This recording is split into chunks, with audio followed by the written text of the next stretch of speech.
Redemption is one of Star Wars' major themes, a core aspect of the universe that many fans take for granted. The main saga concludes with the redemption of Anakin Skywalker, and other stories similar to Anakin's play out across the expanded universe, both in Legends and canon. But is redemption all it's made out to be? As many have pointed out, Anakin's redemption didn't undo all the crimes he committed as Vader, even if he did destroy the Emperor and save the life of his son. In this video, we'll be examining the role of redemption in Star Wars, considering some criticisms of it, and explaining what redemption is really about.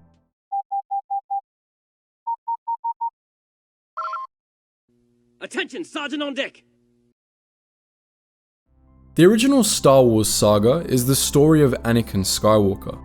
Going through the original 6 films chronologically, he goes from being a Jedi hero to the monstrous Darth Vader, a fallen being wholly consumed by evil, or so it would seem.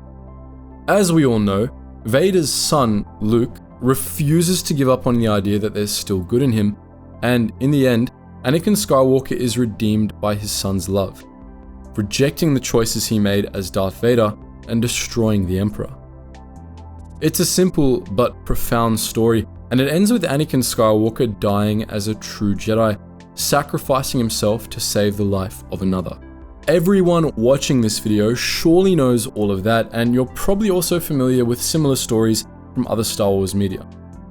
In canon, the sequel trilogy tells a parallel story with Kylo Ren, who, in a bit of a reversal of Vader's redemption, is brought back to the light by the love of his father. Legends, too, includes many stories of redemption. The Tales of the Jedi comics tell the story of Ulic Qel-Droma, a young Jedi whose hatred for the dark side drove him into its grip, who failed to see how far he had gone until after he had slain his own brother. Qel-Droma, too, is redeemed.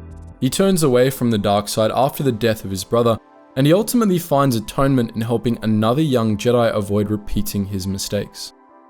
In Legends, Luke Skywalker himself has a brush with the dark side in the Dark Empire comics before he's brought back by Leia.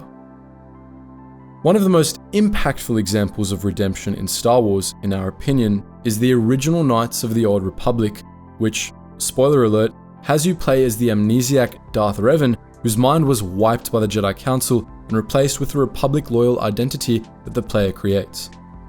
After discovering the truth of Revan's identity, it's up to the player whether they seek redemption or reject it, either choosing the path of the light and stopping the Sith, or reclaiming the title of Dark Lord.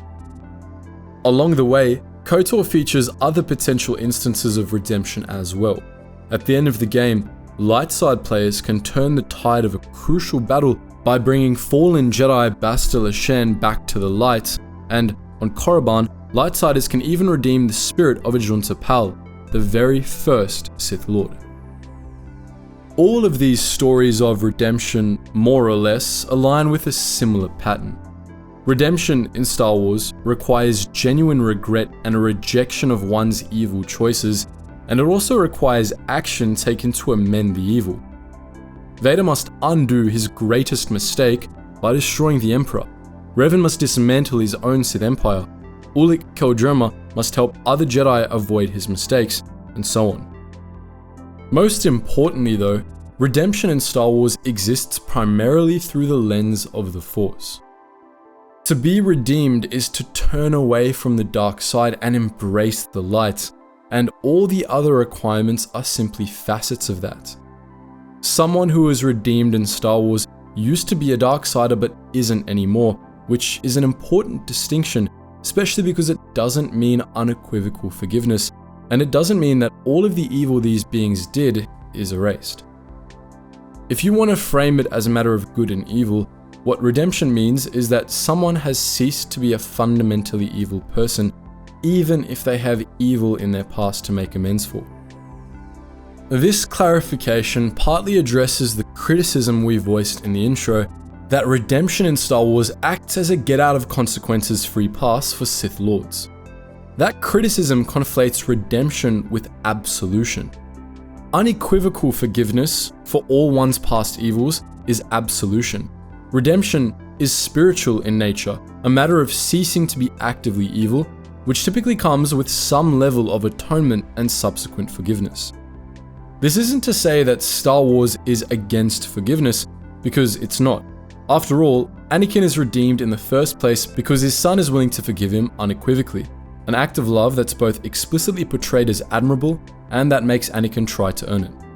But there's still criticism to be had about redemption, one that cuts closer to what the concept actually means in the story. In Knights of the Old Republic 2, Kreia voices this criticism when discussing the redemption of Ajun Tapal from the first game. One who has fallen so far and done so much evil does not deserve redemption. In a way, such a turning from one's nature is cowardly, a betrayal of the self. Redemption is merely a form of spiritual collapse, a fall few recover from. There are two parts of this argument. The first is that the redeemed do not deserve redemption. This might sound like the absolution conflation from earlier, but there's a subtle difference. What Kreia is actually saying here is that beings who have done so much evil not only do not deserve forgiveness, but that they don't deserve the opportunity to better themselves by making amends. The other part of her argument ties into this. Redemption is a betrayal of the self, cowardly rejection of one's own choices.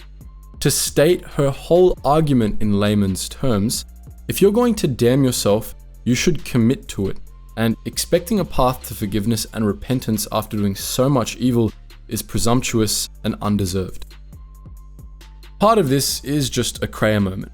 A big part of her ideology is being true to the choices you make, good or evil, because they define who you are, and rejecting or altering them is to destroy yourself. It's also worth noting that, if the player disagrees with Kreia and insists that nobody is beyond redemption in this sequence, they'll gain influence with her. As she confesses at the end of the game, in spite of everything she believes, she secretly wishes to be forgiven and granted a second chance. But there's still truth to her criticism, even if you reject her ideology as a whole. The core of her argument is the idea that the choices you make define you, and that sufficiently evil choices make you inherently incapable of truly repenting and ceasing to be evil. Especially within the realm of Star Wars, in which evil is embodied by the inherently corrupting dark side, this is worth consideration. The thing is, Kreia isn't the only one to think this way about redemption. A lot of Jedi, and to an extent, most of the Sith, would agree with her. The Sith, of course, believe their way is the right way, and that nobody strong enough to be one of them could ever embrace so-called weakness. But in certain areas, Jedi doctrine also aligned with Kreia's. In the films, Yoda teaches Anakin and Luke that there is no redemption. In his words, if once you start down the dark path, forever will it dominate your destiny, consume you it will, as it did Obi-Wan's apprentice. Yoda's specific choice of words here is important too. He mentions destiny, and in Star Wars, that's really what redemption is all about. Kreia's argument, and those of the Jedi and the Sith, are, to an extent, about destiny. These lines of reasoning state that some of the choices you make predetermine other choices, and that going down a certain path denies certain choices to you later down the line. This soft destiny concept appears a lot in Star Wars, and in the original films, it appears in tandem with a more concrete and traditional idea of destiny. Destiny is hardly an original concept. It's an ancient idea, and the history of human storytelling is full of heroes whose fates aligned with a predetermined destiny, sometimes for good and sometimes tragically. In Star Wars, the character arcs of both Anakin and Luke Skywalker happen under the overbearing shadow of destiny. In the prequels, Jedi prophecy states that Anakin's destiny is to destroy the Sith and bring balance to the Force, and Anakin is never allowed to forget that everyone expects this of him.